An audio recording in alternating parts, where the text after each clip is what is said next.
Pada kesempatan ini saya sedikit akan menyampaikan tentang syarat diterimanya amal.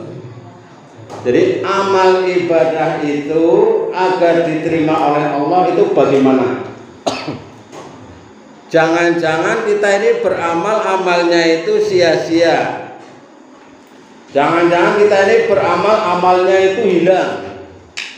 Jangan-jangan kita beramal itu capek-capek tapi kita tidak mendapatkan apa-apa kecuali hanya yang maksud duniawi saja yang kita tuju. Maka inilah pentingnya kita untuk belajar, pentingnya kita taklim, pentingnya kita untuk menuntut ilmu, pentingnya kita ini rajin ngaji. Rajin ngaji, senajan orang pinter-pinter jadi ngaji terus, tekan kapan? Tekan mati. Ngaji mani, tekan tua, tekan sampai kaki-kaki, ngaji terus. Karena menuntut ilmu, mencari ilmu itu adalah dari mulai lahir sampai mati. Minal mati ilal lahdi, kalau kata dalam bahasa Arab itu. Carilah ilmu mulai dari ayunan sampai liang lahat. Sebelum nyawa lepas dari badan, maka kita masih harus berkesempatan menyempatkan diri untuk menuntut ilmu. Oke, Bapak Ibu dan hadirin sekalian yang dirahmati Allah. Lalu apa saja, bagaimana syarat supaya amal kita itu diterima? Khususnya kaitannya dengan amal ibadah makhluk, ibadah yang masyru', ibadah yang disyariatkan oleh Allah dan Rasulnya. Ada beberapa yang perlu kita perhatikan supaya amal kula panjenengan sami itu adalah diterima oleh Allah. Yang pertama adalah hendaknya kita meniatkan diri kita, niatnya ikhlas lillahi. Apa saja ini berlaku dalam setiap aktivitas, setiap ibadah, setiap gerak hati, gerak lisan, pikiran, dan amal kita, serta apa yang kita berikan kepada orang lain. Kalau kita diniati karena Allah Ta'ala, insya Allah amal kita diterima oleh Allah. Sudah nih, ikhlas itu harus dilatih, ikhlas itu harus dibiasakan, ikhlas itu harus dipraktekkan. Maka Bapak Ibu dan hadirin sekalian, kita memulai latihan ikhlas dari diri kita dan menjauhkan diri dari apa yang disebut dengan riya. Dalam surat Al-Ma'un itu disebut bahwa fawailul lil musholli, celakalah orang yang sholat. Sholat tapi celaka. Alladzina hum an sholatihim sahun, yaitu orang-orang yang lalai dalam sholatnya. Lalai itu ada dua pengertian, lalai menunda-nunda waktu sholat, atau lalai dalam pengertian kadang sholat kadang orang. Alladzina hum yura'un, dan orang-orang yang berbuat riya. Ria itu ya apa ya, bahasa kita ini ya, apa? Pamernya. Mas Arif, saya mau nyumbang ke Lazismu ini 1 miliar, tapi harus di video ya. Gitu. Kalau nggak di video saya nggak mau. Mau saya kasihkan ke yang lain, harus dicatat ya. Masukkan ke TV, masukkan ke koran, masukkan ke ya apa saja. Kecuali atas permintaan dari yang memberi, dalam hal ini Mas Arif, bukan dari saya. Nah, itu kan beda lagi. Jadi ini memang harus dilatih ikhlas itu.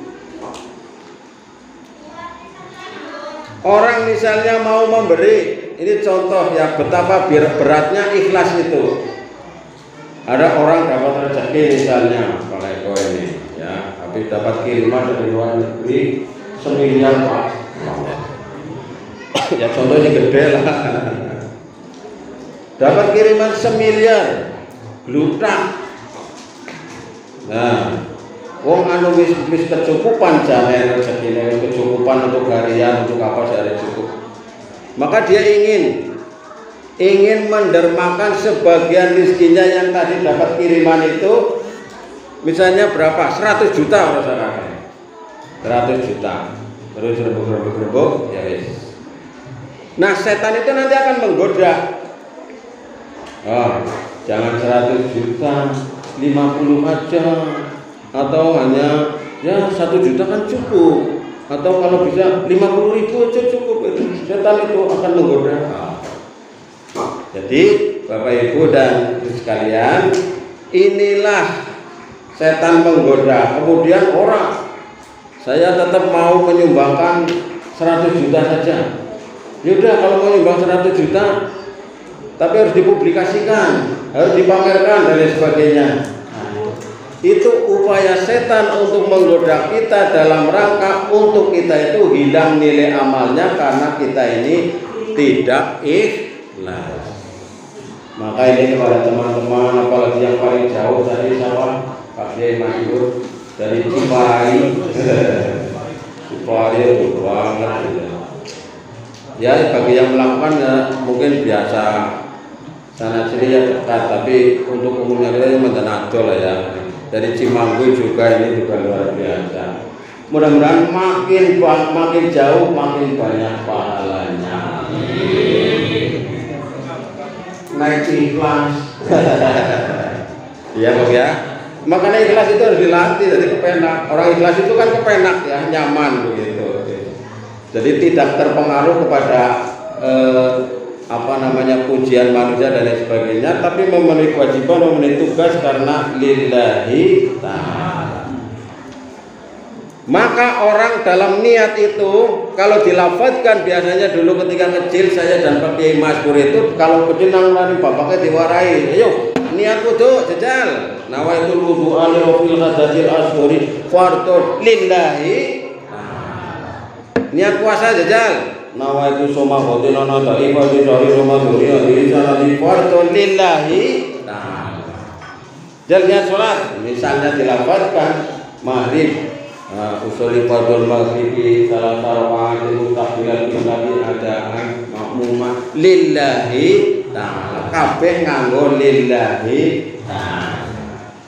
Nah, kita kan biasanya pakai sir ya, tidak diucapkan, tapi kita intinya adalah meniatkan diri kita supaya amal itu dengan ikhlas lillahi ta'ala.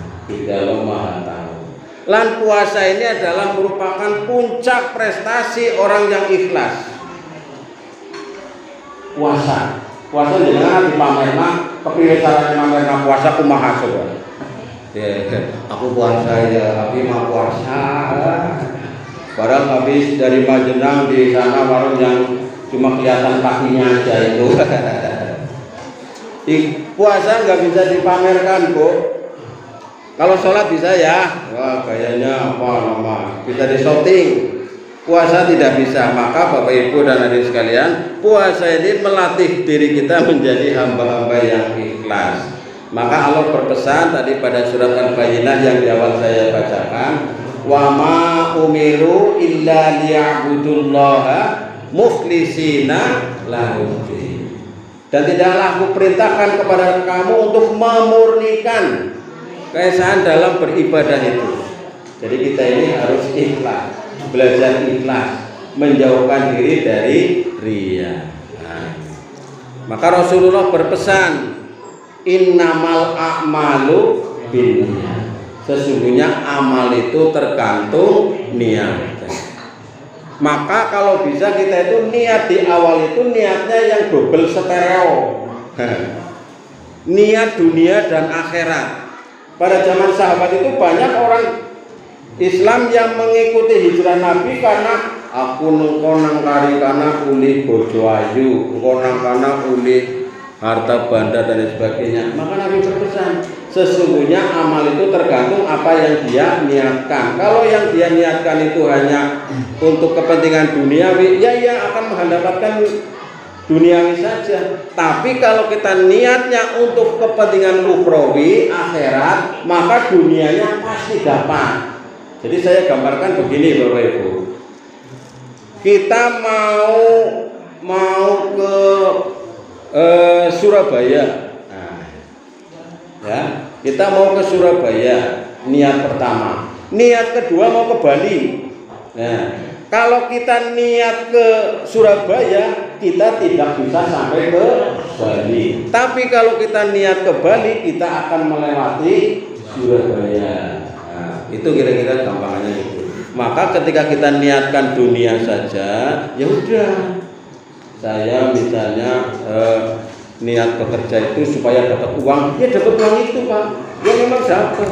Tapi kalau saya niat bekerja itu untuk beribadah, untuk menafkahi dan seterusnya, insya Allah dunianya dapat, akhiratnya juga dapat. Oke. Ini yang pertama. Yang kedua, ibadah itu hendaknya sesuai dengan tuntunan Allah dan Rasul. Jadi ibadah itu dalam kaidah usul fikih itu disebutkan al-aslu fil ibadah at-tahrim. Asal muasal ibadah itu haram Pak, nggak boleh. Tidak boleh, ibadah itu tidak boleh. Kecuali yang diperintahkan oleh Allah dan Rasul. Puasa contoh, puasa nggak boleh. Puasa itu haram, puasa itu tidak boleh. Puasa itu dilarang kecuali puasa yang diperintah. Paham gitu? Dalam urusan ibadah begitu. Contohnya apa? Puasa misalnya yang diperintahkan yang wajib, contohnya puasa di bulan Ramadan. Puasa wajib yang lain contohnya puasa nazar. Misalnya bapak-bapak ada yang janji, anak saya nanti kalau lulus saya mau puasa. Nah itu. Mau puasa 5 hari, itu harus dilaksanakan. Tapi puasa 5 hari itu tidak boleh 5 hari ngebleng terus, tapi ketika maghrib harus berbuka. Ini contohnya. Jadi sesuai dengan tuntunan Allah dan Rasulnya. Demikian pula pada amalan ibadah-ibadah yang lain. Maka inilah pentingnya kita ini belajar, menuntut ilmu, sinau, mondok dan seterusnya. Ketika kita sudah tahu tuntunannya, kita laksanakan sesuai dengan kemampuan kita masing-masing. Haji, ya namanya haji ya mari Mekah dan Madinah, orang bisa diganti misalnya dipindah mari Garut karo mari Cirebon. Ayo nama haji gampang, kamana ke Cirebon ya, gantina ke Cirebon yang ke Garut. Jadi misalnya Cirebon diibaratkan sebagai Mekahnya, Garutnya sebagai Madinah. Nah, itu bisa. Karena itu syariatnya, tuntunannya demikian. Maka Rasulullah dipesan, kita kaum muslimin dipesan oleh Allah dalam surat Al-Hasyr ayat 7. Wa ma atakumur rasulu fakhudhu wa ma nahakum anhu fantahu. Apa yang diperintahkan Rasul laksanakanlah, apa yang dilarang oleh Rasul maka tinggalkanlah. Jadi si kumahayo nu diperintah naon bae, nu dilarang naon bae. Nah ini pentingnya kita belajar menuntut ilmu. Oh iya. Puasa ini misalnya. Karena banyak puasa-puasa yang aneh-aneh itu kan banyak Pak. Saya pernah ditawari tapi saya tidak mau itu. Kalau mau ya nggak tahu ini bagaimana akhirnya. Jadi saya mau cerita ini contoh puasa ya. Puasa yang aneh-aneh gitu ya. Saya nggak tahu ini asalnya dari mana.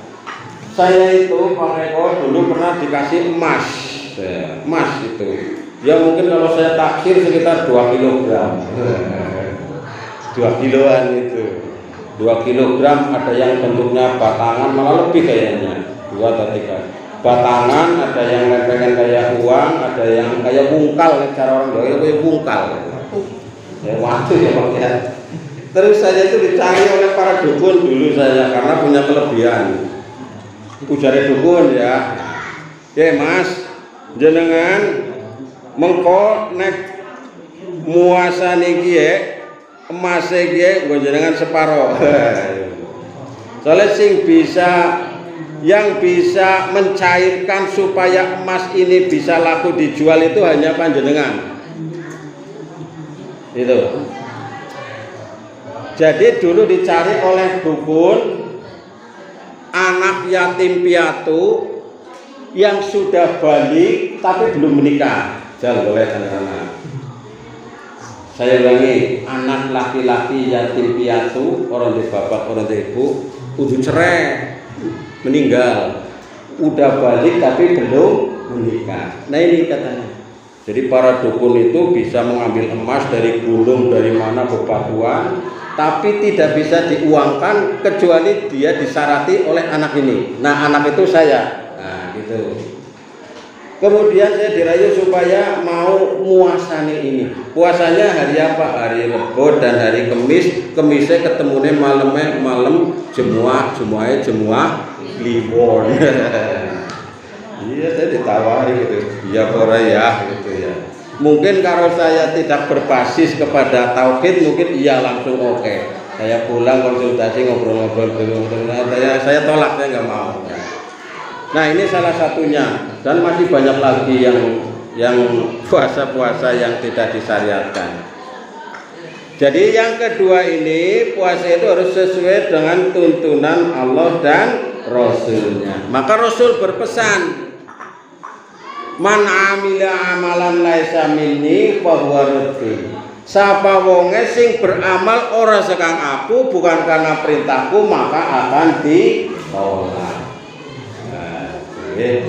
Jadi ini sebagai patokan bagi kita, pegangan bagi kita dalam beramal, supaya dalam beramal kita ini yakin, supaya dalam beramal ini kita tidak ragu-ragu, supaya dalam beramal ini kita mantep, ya jangan sampai kita beramal itu ragu-ragu. Maka kita pentingnya punya ilmu ini. Nah, kalau tidak sesuai dengan tuntunan Allah dan tuntunan Rasulnya, nanti apa yang disebut masuk pada wilayah yang biasa disebut dengan bid'ah, ya, mengada-ada dalam urusan agama.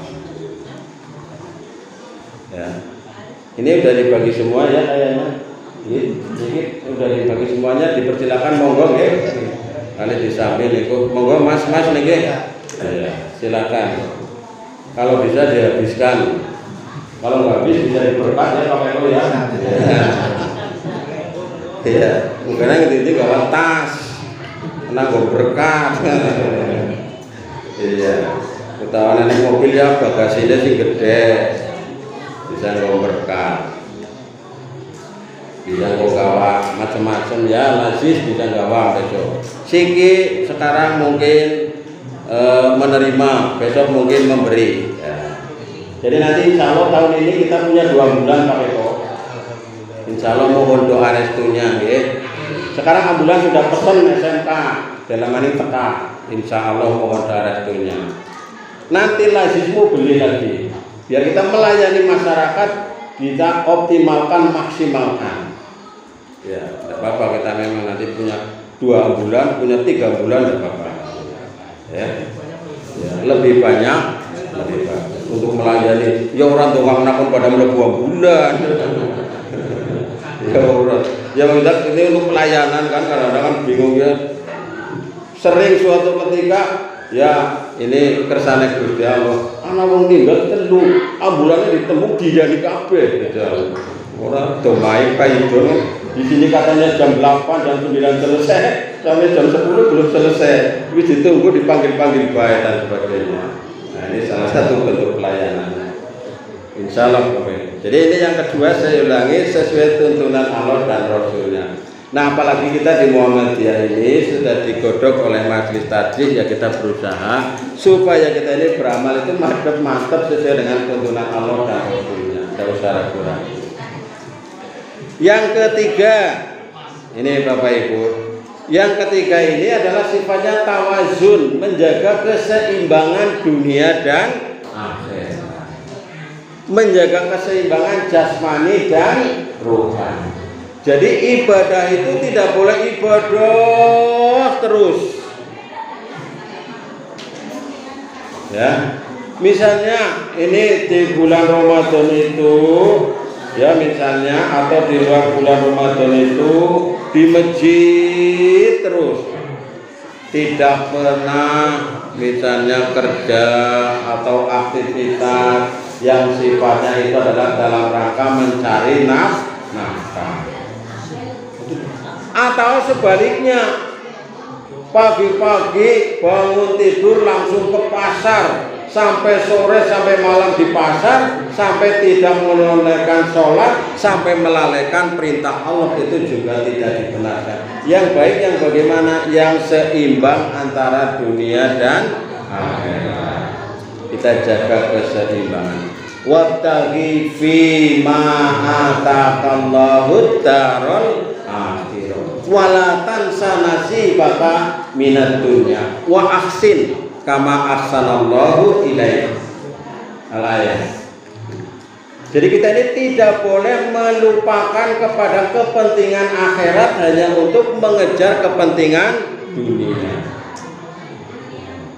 Yang namanya kepentingan duniawi, Bapak Ibu dan saudara sekalian, itu ibaratnya kita ini minum air laut, tidak ada puasnya, tidak ada berhentinya, tidak ada cukupnya.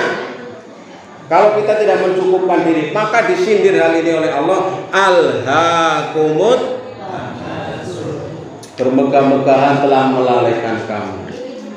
Sampai kemudian disindir oleh Allah, hatta zurtumul maqabir, sampai dengan kamu masuk ke dalam kubur. Kalau belum mati manusia, wah, senajan kaki-kaki, senajan tua kayak apa, aki-aki, yang ini masih butuh dunia. Kalau belum masih pengen hidup 100 tahun lagi, malah masih di ulang tahun sama cucunya, semoga pakai panjang umur ya. Umur saja sudah 100 ini. Kalau saya ditambah 50 lagi kayak apa ya? Ya itulah manusia. Dalam urusan dunia ya kayak gitu.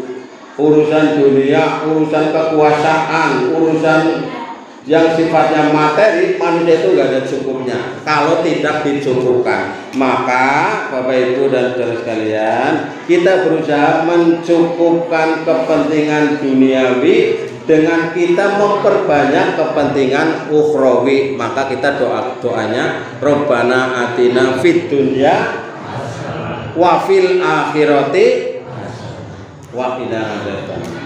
Di dunia kita bahagia, nyaman, di akhirat kita juga nyaman, dan kita dijauhkan dari siksa api neraka. Nah, yang terakhir ini Bapak Ibu, ini mungkin ini penting juga bahwa ibadah ya, menurut keyakinan kita, ibadah itu tidak melalui perantara. Saya ulangi, ibadah tidak melalui langsung kepada Allah. Iyyaka na'budu wa iyyaka nasta'in. Maka kita diperintahkan oleh Allah, wa'budullaha wa la tusyriku bihi syai'an. Sembahlah Allah dan jauhilah olehmu perbuatan syirik. Maka Bapak Ibu dan saudara sekalian, jangan ragu-ragu ketika habis sholat kita berdoa kepada Allah. Enggak perlu kita menyebut siapa-siapa, enggak perlu kita berwasilah kepada siapa-siapa, kita langsung bermohon kepada Allah. Kalaupun kita berwasilah itu adalah kita memohon doa, misalnya lewat perantaraan Pak Kiai Maskur, Pak Kiai ini kula tua, jadi kada bojo belum dituangna bukan seperti bojo. Pak Kiai niki anak kula ujian, niki kula nyuwun dituangaken. Itu adalah dalam rangka untuk mendoakan. Kalaupun kita berwasilah Bapak Ibu, ini saya sampaikan salah satu resepnya. Kalau kita berwasilah, maka kita berwasilah dengan amal perbuatan kita masing-masing. Coba saya mau tanya sama ibu-ibu ini, sama ibu-ibu dan bapak-bapak.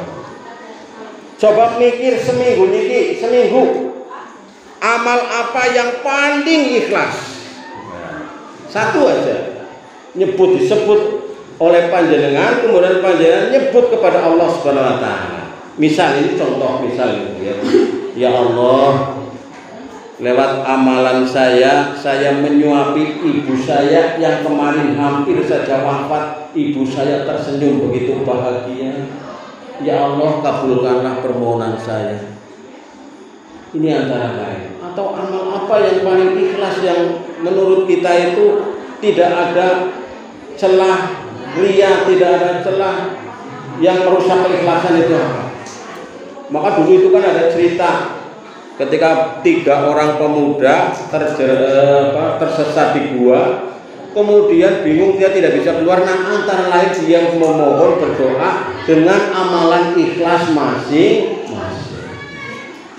Nah, maka kita kalau misalnya berwasilah itu melalui amal kita. Dengan kata lain kita ini berusaha supaya kita ini beramal dengan ikhlas, memotivasi diri kita untuk beramal dengan baik, kemudian kita bermohon kepada Allah Subhanahu wa taala. Bukan kita mengandalkan kepada misalnya yang telah wafat. Kepada siapa? Misalnya ini besok, misalnya ketika mau puasa misalnya. Kita ziarah kubur boleh, ya. Nabi itu menyampaikan, kuntu nahaitukum an ziyaratil kubri fazuruha.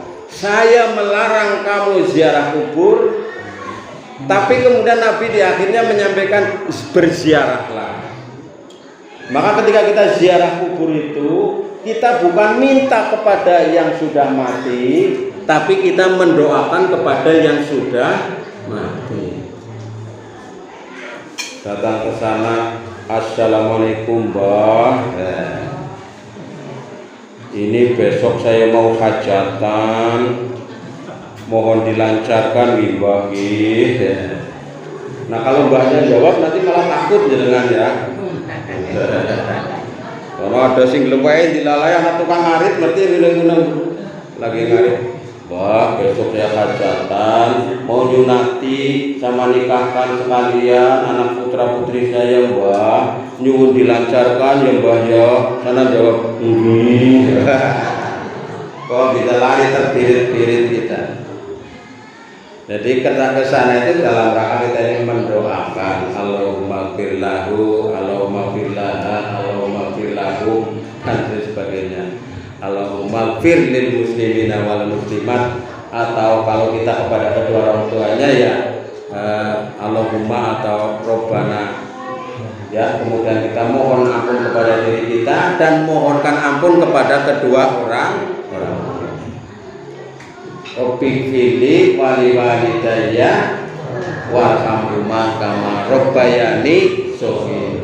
Bukan minta kepada orang tua kita. Nah, walaupun mungkin orang tua saya kiai, orang tua saya mungkin seorang yang sangat tinggi ilmunya, tapi kita dalam rangka bukan untuk mohon kepada beliau, tapi kita mendoakan. Dan kita sekedar ziarah kubur adalah sebagai zikrul maut, mengingat kepada kematian. Nah, inilah diantaranya Bapak Ibu dan hadirin sekalian, sehingga Allah berpesan dalam surat Al-Maidah ayat 35, ya ayyuhalladzina amanu taqullaha wattaqu ilaihil wasilah. Hai orang-orang yang beriman, bertakwalah kamu sekalian kepada Allah dan carilah dengannya itu adalah perantaraan wasilah, yaitu melalui amal perbuatan kita masing-masing. Wa man laisa lil insani illa ma sa'a. Jadi tiap manusia itu nanti akan memperoleh apa yang dia usahakan. Wa may ya'mal mithqala dzarratin khairan yarah.